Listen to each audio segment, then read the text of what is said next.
Saudações do crente docente. Está no ar o CDcast, o podcast da sua lição bíblica. Esperamos que você esteja aproveitando aí as nossas lições que os nossos professores têm ministrado. Hoje nós vamos estudar a lição de número 4, uma lição também importantíssima. Eu sou o professor, o pastor Jean Douglas. Vou abordar a lição número 4, que fala sobre o profeta Amós, o carregador de fardos. Essa lição faz parte da revista Lições da Palavra de Deus da editora Central Gospel, que tem como título Mensageiros de Deus em Tempos de Crise de Restauração, Profetas Menores. O comentarista é o pastor Walter Brunelli. Nós vamos para a aula propriamente dita, sem perder tempo. Vou começar aqui falando sobre a origem do profeta Amós. Amós ele era de uma cidade pastoral ao sul de Belém, cidade de Tecoa, e nas palavras dele mesmo, quando ele tem o seu embate com o sacerdote Amazias, em Amós capítulo 7, a partir do versículo 14, nas palavras dele mesmo, ele se descreve, ele diz para Amazias que ele não era profeta, não era descendente de profeta. E quando Amós diz que ele não era profeta, na verdade ele estava negando ser um nabi. O que é o nabi? O nabi é uma palavra hebraica que significa porta-voz. Antes de surgir o profeta Samuel, apenas 2 homens receberam essa atribuição no Antigo Testamento. Foi Abraão e Moisés. Depois, Samuel também vai receber essa designação, nabi, porta-voz, no sentido de porta-voz de Deus. Sendo que, a partir de Samuel, surge esse nabi, é um porta-voz, um profeta oficial. Vai surgir o ofício profético. Então, quando Amós diz que ele não era profeta, ele está dizendo, eu não sou um profeta por ofício, eu não fui à escola de profetas, eu não fui treinado para ser profeta, é isso que Amós está dizendo. Eu não sou um profeta oficial e nem sou descendente de profeta. E dentro da sua descrição ele diz, eu sou boiadeiro, ou boieiro, e cultivador de sicômoros, ou figos. É um tipo de figo, uma comida comum entre os pobres, um alimento comum entre os pobres, que não era um alimento que estava presente na mesa dos ricos, especificamente, mas na mesa dos pobres. Então, Amós está falando da sua origem. Eu sou boieiro e cultivador de figos. 1 Coríntios 27, o apóstolo Paulo ele diz que Deus escolhe as coisas loucas para confundir as sábias e Deus escolhe as coisas fracas para confundir as fortes. Então Amós, que significa o carregador de fardos ou aquele que carrega o fardo, ele é conhecido como profeta da justiça social. É um tema que é abordado por outros profetas, não só por Amós, mas Amós ele vai profetizar de maneira muito veemente contra a injustiça social que se praticava, tanto em Judá quanto em Israel, tanto no Reino do Sul quanto no Reino do Norte, mas principalmente no Reino do Norte, onde foi o principal centro do exercício do ministério de Amós.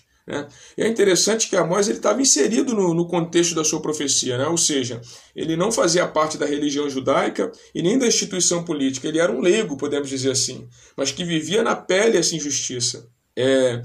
Podemos colocar dessa forma, o lugarzinho de onde Amós vinha, ao sul de Belém, essa cidadezinha, esse lugarzinho chamado Tecoa, a vida religiosa genuína, a adoração a Jeová ali se manteve, não foi atingida pela corrupção que tinha atingido os centros, o centro de Israel e o centro de Judá. Então a vida religiosa genuína se manteve ali. Então Amós traz consigo essa bagagem da sua família, do ensinamento da sua casa. Nós podemos depreender que ele trazia isso consigo. Então a vida religiosa de onde Amós tinha vindo ainda estava ativa, era uma vida religiosa viva, genuína. Por isso a gente vai perceber Amós profetizando com tanta força, com tanta veemência, principalmente por ele estar inserido no contexto da sua profecia. Aí no versículo 15, você vai entender, no Amós capítulo 7, versículo 15, que Amós de fato ele poderia não ser um nabi oficial, por ofício, mas ele era um nabi no sentido de porta-voz de Deus, porque ele trazia a mensagem de Deus. A mensagem dele era divina. No versículo 15 de Amós 7 ele diz, mas o Senhor me tirou de após o gado e me disse, vai e profetiza ao meu povo Israel. Então, por ele ser chamado de fato por Deus, um profeta, né, um porta-voz de Deus, ele sofreria uma ferrenha oposição. Em Amós capítulo 2, versículo 11 e 12, eu vou ler aqui esses versículos. Dentre os vossos filhos suscitei profetas, e entre os vossos homens nazireus. Não é isto assim, filhos de Israel, diz o Senhor. Mas vós aos nazireus deste a beber vinho, e aos profetas ordenaste, dizendo, não profetizeis. Ou seja, o tipo de mensagem que Amós estava profetizando, a mensagem que ele tinha para entregar para aquele tempo, para aquela geração, era uma mensagem que eles não queriam receber. Não era a mensagem que agradava a Israel ou Judá, não era a mensagem que o povo de Israel queria receber. Por isso a tentativa de calar Amós, né, por parte de Amazias, no capítulo 7, sacerdote Amazias, e essa tentativa de calar Amós, né, de se opor a Amós, porque a mensagem, de fato, a mensagem que Amós pregava era uma mensagem de Deus, de fato. E seguindo aqui a nossa lição, né, eu falei aqui sobre Amós, e vou falar aqui no tópico 2 agora sobre o ambiente, né? Que ambiente é esse? Né? Quais são os elementos que vão constituir o ambiente em que Amós vai exercer, né, o seu ofício profético? Eu vou começar aqui falando, né, do tópico 2.3, vou falar da condição espiritual para depois a gente falar do progresso, da prosperidade, né, porque tudo começa na questão espiritual. Né? Em primeiro lugar, o declínio espiritual e moral. Que ambiente nacional é esse? Qual é o contexto que Amós vai profetizar? Havia declínio espiritual e moral. Aqui nesse período, né, em que Amós ele vai profetizar, o contexto histórico é o reinado de Jeroboão II, né, no Reino do Norte. Você pega lá 2 Reis, capítulo 14, do 23 ao 29. E o rei Uzias no sul, né, no Reino do Sul. A referência está em 2 Reis 15, do 1 ao 7, 2 Crônicas 26, do 1 ao 23. Então, só de nós citarmos aqui os dois reis que estavam reinando no norte e no sul, né, Jeroboão II no norte e Uzias no sul, nós já aqui podemos enfatizar a questão do período que eles estavam inseridos. Né? Era um período de prosperidade. Uzias mesmo foi considerado como um dos reis mais prósperos desde Davi e Salomão, né, devido às obras que ele fez, né, às conquistas de Uzias. Uzias foi um grande líder no sul e Jeroboão também prosperou no Reino do Norte. Então era um período de prosperidade, pelo menos na ótica humana, era um período favorável. Né? Esse contexto aqui é muito importante. Nós que somos professores, que vamos ministrar, né, as lições, a gente procurar entender bem o contexto histórico, né, o tempo em que Amós profetizou e em que os outros profetas profetizaram também. Para você entender a mensagem profética, você precisa entender o contexto histórico, quem estava reinando, né, qual era o ambiente, o que estava acontecendo naquele tempo, como é que o povo estava vivendo, né, aproximado de Deus, próximo de Deus ou afastado de Deus. Então aqui você percebe que era um contexto de prosperidade econômica. Ressaltar aqui prosperidade econômica. Né? Então, nesse contexto, o primeiro ponto desse ambiente nacional é o declínio espiritual e moral. Porque, por exemplo, o Reino do Norte, desde que o reino foi dividido lá quando Salomão estava prestes a morrer, né, por causa dos seus pecados, Deus diz para ele que vai rasgar o reino das mãos dele, e é o que acontece, né? Quando ele morre, o reino é dividido. Jeroboão, que vai ser no caso Jeroboão I, filho de Nebate, né, ele vai assumir as 10 tribos e constituir o Reino do Norte. Já Roboão, filho de Salomão, ele vai, com a tribo de Judá e Benjamim, constituir o Reino do Sul. E esse Reino do Norte, Jeroboão, para impedir o povo de descer a Jerusalém para adorar no templo, Jeroboão ele vai fazer altares, ele vai fazer altar em Dan e altar em Betel, onde ele vai pôr o bezerro de ouro. A referência está em 1 Reis, capítulo 2, do 26 ao 29. Para que isso? Para impedir o povo de ir ao templo em Jerusalém. Ou seja, impedir o povo de ter acesso também ao sacerdote, né? Ao ensino acerca do culto a Jeová, os sacrifícios, o ensino da palavra. O povo vai ficar sem esse acesso. Então vai haver um declínio espiritual e moral muito grande no Reino do Norte. No Reino do Norte ele vai, de fato, se afastar de Deus totalmente. Então esse declínio, nos dias de Amós, ele tinha evoluído, tinha piorado muito, declínio espiritual e moral muito grande, porque além de misturar o culto a Jeová com cultos pagãos, havia prostituição cultual, né? Então vai haver um declínio total. Uma outra coisa que vai acabar entrando em evidência é aquilo que está já no ser humano, né? O ser humano ele é inclinado mesmo ao pecado, ele é inclinado às suas próprias vontades, seus próprios desejos. Então, por causa de poder e de dinheiro, né? O apóstolo Paulo fala em 1 Timóteo capítulo 6, né? A partir do versículo 10, ele diz que o amor ao dinheiro é a raiz de todos os males, né? E quando a gente fala em dinheiro, a gente fala também em poder, né? Nós estamos falando aqui de política, né? De poder, de dinheiro. Política é a ciência do poder. Então, você percebe que esse declínio espiritual e moral associado, né, a esse desejo por poder, desejo por dinheiro, que já é uma coisa que faz parte, né, da inclinação do ser humano sem Deus, isso vai constituir esse ambiente onde Amós ele vai profetizar. Aí aqui na revista eles falam também da questão da prosperidade econômica, né, que havia no norte e no sul. E uma relativa paz, né? Era um período de relativa paz. E isso tudo vai criar esse ambiente onde os ricos cada vez vão ficar mais ricos e os pobres cada vez mais pobres. Né? Você vai perceber isso, né? Mais à frente nós vamos ver, né, nas profecias de Amós, as visões que ele tem. Ou seja, os ricos oprimindo os pobres, a elite, né, oprimindo os desfavorecidos, podemos colocar assim. Então, vai haver esse efeito, né, os efeitos da prosperidade, o efeito que a prosperidade vai causar. Né, as pessoas da elite, os ricos, né, não se importando com os necessitados, né, fazendo festas. Parece até o nosso contexto hoje, né, fazendo festas, gastando absurdamente, gastando os bens absurdamente. E um outro aspecto aqui associado a esse contexto de declínio espiritual e moral, prosperidade econômica, busca por poder, por dinheiro, você tem a corrupção, né? A corrupção política e religiosa. Você vai perceber, por exemplo, no capítulo 7, quando esse embate entre Amazias e o profeta Amós, você vai perceber que Amazias ele não é um sacerdote de Deus, né? Ele é sacerdote de Jeroboão, ele trabalha para Jeroboão. Jeroboão II ele não levou a sério as profecias de Amós, tanto é que quem vai lá resolver é Amazias, né, o sacerdote. Amazias ele vai acusar Amós diante do rei Jeroboão II, ele vai acusar, está lá no capítulo 7, né? Ele vai acusar o profeta Amós diante de Jeroboão, vai dizer que Amós está conspirando contra o rei, né, no meio da casa de Israel, ou seja, para dividir, né, o seu reino, dividir o povo. Mas Amós não parou de profetizar. Aí no versículo 18, Amazias vai dizer: vai-te, ó vidente, foge para a terra de Judá e come o teu pão e ali profetiza. Ou seja, em outras palavras, volta para a tua terra e vai exercer o ofício profético para você ganhar o teu pão, né, para você viver do teu pão, vai profetizar para lá. Né? Ele vai dizer isso para Amós. É quando Amós vai responder para ele: eu não era profeta, nem sou descendente de profeta, eu era boiadeiro e cultivador de figos. Então Amós vai continuar profetizando. Então havia corrupção política e religiosa. O sacerdote estava associado ao rei, associado ao Estado, trabalhava para o Estado. Parece até o Estado e a igreja, né? Amós é a igreja e Amazias ele é o Estado. Então você tem aí essa corrupção política e religiosa, né? Os sacerdotes estavam vendidos mesmo. Amazias era uma espécie de funcionário do rei Jeroboão. E aqui você tem esse embate entre Amazias e o profeta Amós. Continuando aqui a nossa lição, a gente vai falar aqui rapidinho dos juízos de Deus.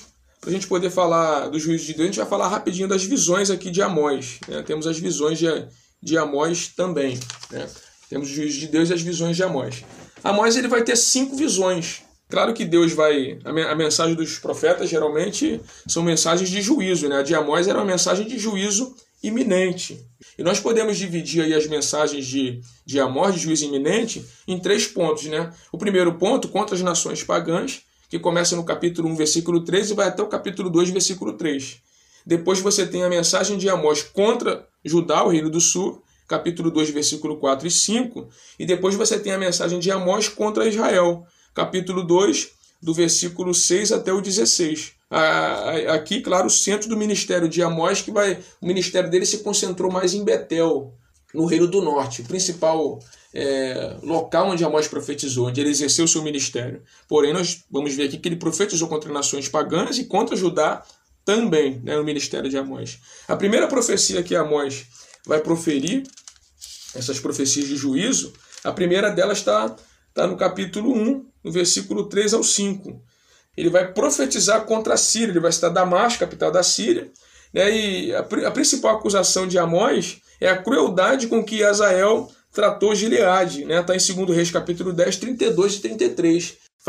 Ele faz aqui uma referência sobre trilhos de ferro, né? Que Gileade foi trilhada com trilhos de ferro. Aqui a referência é literal, né? Porque de fato o rei Hazael ele vai mutilar pessoas com esses trilhos de ferro. É a crueldade muito grande. Então, Amós vai profetizar contra a crueldade da Síria. Em segundo lugar, Amós vai profetizar contra a Filístia. Aqui eu estou fazendo um resumo, né? Segundo Crônicas 21, 16 e 17 está essa referência. Sobre o rei Jeorão, filho de Josafá, no período do rei Jeorão, filho de Josafá. Eles vão pegar um povo inteiro de Judá e vão levar como escravos e vão entregar Edom, que eram inimigos declarados históricos, né, do povo de Israel, né, do povo de Judá. E vão entregar Edom, ou seja, tráfico de escravos, a acusação aqui, né, de Amós, capítulo 1, do versículo 6 a 8. A terceira nação pagã contra a qual Amós vai profetizar é Tiro, né, mas podemos chamar de Fenícia. Versículo 9 e 10 no capítulo 1, ele vai profetizar contra a Fenícia. E é interessante que Salomão ele tinha uma aliança com Irão, o rei de Tiro. Né? Ele fez uma aliança com Irão, o rei de Tiro, em 1 Reis, capítulo 5, se não me falha a memória, versículo 1 em diante, versículo 1 e versículo 12. Salomão ele faz uma aliança com Irão, mas o povo de Tiro não vai levar a sério essa aliança, não vai cumprir com essa aliança. Eles vão negociar escravos israelitas também com o povo de Edom, inimigos declarados de Israel. A quarta nação que é acerca da qual Amós profetiza, a própria nação de Edom. Edom aqui é aquela controvérsia de Esaú e Jacó, né? Aquela controvérsia antiga entre Esaú e Jacó. Edom era um descendente direto de Esaú. Então Edom odiava, né, o povo de Israel. Havia um ódio da parte de Edom por Israel, e Israel também não gostava do povo de Edom. Né? Eram inimigos declarados históricos. Capítulo 1 de Amós, versículo 11 e 12, né? Amós vai profetizar contra Edom, juízo contra Edom. E também no capítulo 1, versículo 13 ao 15, Amós ele profetiza contra os amonitas, contra Amon. Né? Amon aqui, depois de Moabe ele vai falar, são os descendentes lá do incesto, né, praticado entre Ló e suas filhas. Né? Tanto Amon quanto Moabe. Né? Amonitas e Moabitas. E aí ele profetiza contra Amon, no capítulo 1, versículo 13 ao 15. Né? A acusação é que eles vazaram as grávidas de Gileade, né? Ou seja, eles mataram mulheres grávidas, né? Mataram as mulheres com seus bebês ainda na barriga. E em sexto lugar, a sexta nação, a nação de Moabe, como eu já citei aqui no capítulo 2, do versículo 1 ao 3. Né? A principal acusação de Amós é a violência e a vingança praticada pela nação de Moabe. E aí nós chegamos à nação de Judá, no capítulo 2, do versículo 4 e 5, né, do capítulo 2 aqui de Amós. Diz assim: assim diz o Senhor, por 3 transgressões de Judá e por 4, não sustarei o castigo, porque rejeitaram a lei do Senhor e não guardaram os seus estatutos. Antes suas próprias mentiras os enganaram e após elas andaram seus pais. Por isso meterei fogo a Judá, fogo que consumirá os castelos de Jerusalém. Então, Amós, como eu disse, ele vai profetizar também contra Judá. E a principal acusação contra o Reino do Sul é que eles haviam rejeitado a lei e tinham entrado na prática da idolatria. Né? Rejeitaram a lei e entraram na prática da idolatria. Você percebe que Deus usa essa linguagem, né, por 3 transgressões e por 4, né, como se Deus estivesse dizendo, como se a medida da ira de Deus estivesse agora cheia, né, a ponto de transbordar. E ele diz assim, rejeitaram a minha lei e não guardaram os meus estatutos. Antes as suas próprias mentiras os enganaram. Essa expressão, as mentiras, está se referindo à idolatria praticada pela nação do sul, pelo povo do sul, né, o povo de Judá. Quando ele fala das mentiras, ele está falando dos falsos deuses, da idolatria. Substituíram o Deus verdadeiro pelos falsos deuses, né, e deram ouvido às falsas profecias também, aos falsos profetas. Então, a principal acusação contra Judá era a sua rejeição à lei de Deus e a prática da idolatria. Né, o que vai acontecer também com o reino do norte, né, Israel. Israel, aí, ele profetiza por último contra Israel, no capítulo 2, aí vai do versículo 6 ao 16, é um pouco maior, né, esse ponto, porque é o principal ponto do exercício do ministério de Amós. E a acusação contra Israel é corrupção e opressão. Que corrupção é essa que nós falamos, né? A corrupção espiritual e moral, né? A corrupção política, corrupção religiosa, corrupção, né, na questão social, econômica. Então, a corrupção geral, uma crise geral em Israel, nesse sentido. Então ele vai profetizar contra a corrupção e contra a opressão praticada por Israel. Que opressão? Os ricos oprimindo os pobres, né? A elite oprimindo os pobres. Quando ele faz a referência, por exemplo, às vacas de Bazã, né? Ou seja, não somente os touros estavam sendo apontados pelos pecados praticados. Os touros seriam os governantes, mas também as vacas, né? Essas vacas de Bazã, uma referência às esposas destes governantes, né? Que faziam festas luxuosas e gastavam, esbanjavam, né? Comida, esbanjavam luxo, né? Enquanto os pobres viviam, né? Na penúria, né? Os mais pobres viviam na penúria. Então, de fato, havia duas classes sociais em Israel bem divididas, né? Gente muito rica e do outro lado gente muito pobre. Então aqui a principal acusação é a corrupção e a opressão, né? A injustiça social praticada por Israel e por seus líderes, né? Por sua elite, por seus governantes. Nós temos um outro ponto importante acerca do profeta Amós, que é a questão das visões de Amós, né? No tópico 3.2 da revista fala das 5 visões que Amós teve. Essas 5 visões, eu vou aqui rapidinho, eu vou resumir para a gente, né? Essas visões, que estão no capítulo de número 7, elas apontam para nações, né? Apontam para o que Deus ia fazer nesse juízo contra as nações e contra o povo de Israel, mas aqui especificamente contra Israel. A primeira visão diz respeito aos gafanhotos, né? No capítulo 7, do 1 ao 3. Quem eram esses gafanhotos, né, que devoravam os campos verdes para a colheita? Estava prenunciando um tempo de fome. Esses gafanhotos apontam para os assírios, né? A gente sabe que a invasão assíria vai acontecer, né? Vai acontecer no ano de 740 a.C. O exército assírio ele vai invadir o Reino do Norte e vai levar cativo as 2 tribos e meia, os Rubenitas e os Gaditas, e a meia tribo de Manassés. Tem 1 Crônicas 5, 25 e 26. E depois o Reino do Norte vai ser invadido outra vez pela Síria, está em 2 Reis, capítulo 17. Então, os gafanhotos apontam para os assírios. A segunda visão que Amós tem é a visão do fogo que vem do abismo, né, que sobe do abismo. A primeira referência a gafanhoto é a fome, a segunda referência é a seca. Né? Amós capítulo 7, do 4 ao 6. Esse fogo que vem do abismo está falando da seca. Só que essas 2 primeiras vezes aqui, tanto na visão do gafanhoto quanto na visão do fogo do abismo, né, esse fogo, Amós ele vai interceder pelo povo diante de Deus,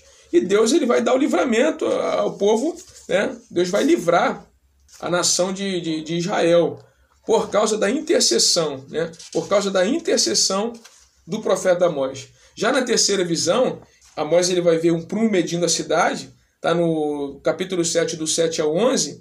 Aqui a gente vê a justiça de Deus versus a justiça humana. Esse prumo fala da justiça de Deus. Deus estava dizendo, agora eu vou julgar com a minha justiça. Não é mais a justiça humana que vai imperar, mas é a minha justiça. Isso é interessante, porque o profeta Isaías diz que a nossa justiça para Deus são como trapos da imundícia. Né? Isso é muito interessante. Aqui é a justiça de Deus que vai ser usada, e não a justiça humana. Esse prumo fala disso. E é a partir daqui que Amós ele vai ser perseguido por Amazias. É aqui que Amazias vai confrontar Amós. Ele vai ser perseguido após essa visão do prumo, porque mesmo depois que Amazias ele vai tentar calar Amós continua profetizando ali em Betel. Isso é interessante. Amós ele não para. E dessa vez Amós não tem coragem de interceder diante de Deus. Quando ele vê o prumo, ele se cala. E na quarta visão, ele vê o cesto cheio de frutos de verão, né? Frutos maduros. Aparentemente os frutos eram bons, mas por dentro estavam apodrecendo. Essa é a visão que Amós tem. Aqui aponta para a maturação de Israel para o julgamento que é iminente, né? O julgamento divino, o juízo divino que é iminente. Israel ele rejeitou a palavra de Deus, e Deus agora traria uma fome dessa mesma palavra em Israel. Está em Amós capítulo 8, versículo 11. Deus diz que vai fazer eles ter fome, mas fome de ouvir a palavra do Senhor. Né? Fome da palavra. Essa é a quarta visão. A quinta visão que Amós tem é sobre o altar. Né? Ele vê Deus sobre o altar dando ordens para que se quebre os capitéis, né? As colunas do templo idólatra, a fim de que o edifício caísse sobre o povo. Aqueles que escapassem com vida seriam mortos pela espada. Essa visão era um aviso da dispersão. O povo iria sofrer essa dispersão, ia se espalhar o povo de Israel. Mas era também essa quinta visão mostrando Deus dando ordem para que o julgamento comece, né? Mais uma vez apontando para a iminência do julgamento. O julgamento iria acontecer a qualquer momento. A gente sabe que só existe uma forma, né, de evitar o juízo divino. Para Israel só existiria uma forma. É que está em Amós 5, versículo 4. Né? Buscai-me e viver. E Deus fala, me busquem e vivam. Segundo Crônicas 7,14 diz, se o meu povo, que se chama pelo meu nome, se humilhar, orar, buscar minha face, se converter dos seus maus caminhos, eu ouvirei dos altos céus, perdoarei seus pecados, sararei sua terra. Então a única forma de evitar o juízo era o arrependimento. Assim como hoje, Deus nos dá a oportunidade do arrependimento. O apóstolo João diz, se houver pecado em vós, 1 João capítulo 2, se houver pecado em vós, sabe que vocês têm um advogado. Um advogado, vocês podem se arrepender. Então Deus sempre dá uma oportunidade. A mensagem era de juízo, mas havia oportunidade para que Israel se arrependesse. Deus disse, buscai, me busquem e vocês vão viver. Só que a nação ela vai rejeitar a mensagem do profeta Amós, como nós vimos aqui. E aí, continuando aqui, é claro que a mensagem de Deus não é só de juízo através dos profetas, é também uma mensagem de restauração, é uma mensagem de esperança também, porque mesmo com todo esse juízo, o remanescente seria salvo. Deus faz essa promessa. Aqui, no próximo ponto, sobre a profecia sobre a restauração, a mensagem de esperança, nós encontramos aqui no capítulo 9 de Amós, Deus falando através de Amós. A dispersão seria uma forma de Deus tratar a Israel. Você pega aqui Amós 9, do versículo 7 ao 10, Deus está, na verdade, querendo purificar Israel, tratar Israel. Lá em Hebreus capítulo 12, a partir do versículo 6, a Bíblia diz que, a carta aos Hebreus está registrado, Deus corrige e açoita o filho a quem ele ama, porque o pai ele corrige o filho. Se o pai ama o filho, ele vai corrigir. Então, na verdade, Deus estava corrigindo o povo de Israel. Era um meio de purificar, de trazê-los para perto de si. Deus queria trazer o povo para perto, mas precisava tratar o povo. Em segundo lugar, no versículo 11 do capítulo 9, Deus restabeleceria o reinado davídico. Deus promete para eles que vai restabelecer o reinado. Havia uma promessa feita a Davi de que não faltaria da sua descendência alguém para se assentar sobre o trono, que da sua descendência alguém se assentaria para sempre no trono, claro, uma referência a Cristo. Então a profecia não só diz respeito a Amós e ao seu tempo, mas também aqui é escatológico, Fala do reino davídico, Fala de Jesus se assentando sobre o trono. Em terceiro lugar, Israel seria cabeça das nações, no versículo 12 de Amós 9. Ele promete que Israel vai ser cabeça das nações, ou seja, vai se cumprir a promessa, Israel será a cabeça das nações. Em quarto lugar, no versículo 13 e 14, ele promete prosperidade para o povo de Israel em todos os âmbitos, em todas as áreas. O povo iria prosperar. E em quinto lugar, no versículo 15 de Amós capítulo 9, Israel herdaria para sempre aquela terra. Deus havia prometido para Abraão aquela terra. Lá em Gênesis 12, considerado o berço da nação hebreia, Deus fez essa promessa a Abraão. Essa terra pertenceria a ele para sempre, a sua descendência para sempre. Então, Deus aqui reafirma a sua promessa no versículo 15 de Amós 9. Ele diz que Israel vai herdar para sempre a terra. Israel herdará para sempre a terra. Além dessas mensagens proferidas por Amós, das visões que Amós teve, e aqui de Amós capítulo 9, no tópico 4 da revista fala sobre Amós e o Novo Testamento. Por quê? Porque Amós profetizou não só para aquele tempo. Nós entendemos que ele profetizou o dia do Senhor, também uma mensagem escatológica, se referindo ao tempo que vai acontecer após o arrebatamento da igreja, quando Deus vai derramar a sua ira sobre aqueles que não aceitaram a Cristo como Salvador, aqueles que rejeitaram a mensagem do Evangelho. A Bíblia diz em João 3,36 que quem crê no Filho tem a vida.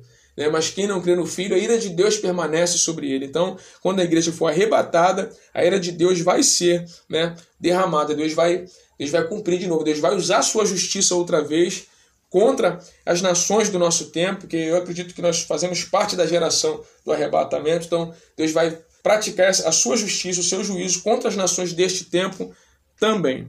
Nós vamos encerrar aqui a nossa lição. Aqui na conclusão ele diz que, como os demais profetas, tanto da antiga quanto da nova aliança, Amós conclamou o povo ao arrependimento. Ele conclama o povo ao arrependimento. Deus sempre espera o melhor do seu povo. Por isso, antes de proferir qualquer mensagem de juízo, ele levanta profetas para chamá-lo de volta. Então, Deus sempre chama de volta. Deus dá uma oportunidade de arrependimento, como eu disse aqui.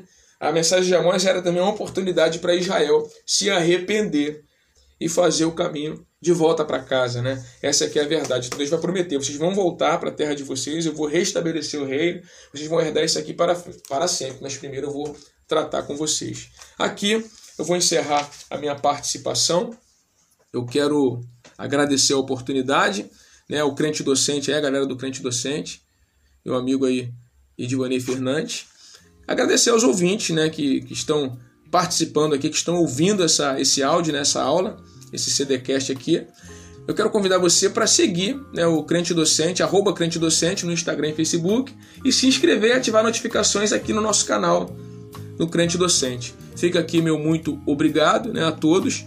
E eu vou deixar aqui para você uma dica, né? Leia o livro do profeta Amós, né? Leia também o livro do profeta Obadias, que é a próxima lição, a lição de número 5, para que você fique inteirado do tema, né? E para que você possa participar efetivamente das aulas que serão ministradas, né? Que você possa participar efetivamente. Então, não deixe de ler, né? Leia os livros dos profetas menores aí, busque, né, conhecimento, se aprofunde. Aqui é só uma síntese, uma orientação para você nos seus estudos aí, para que você dê continuidade, se aprofunde, né, e se torne não só um ótimo professor, né, mas também para que você dê uma boa aula, mas também para você que é aluno, participe efetivamente das aulas. Fique na paz de Cristo.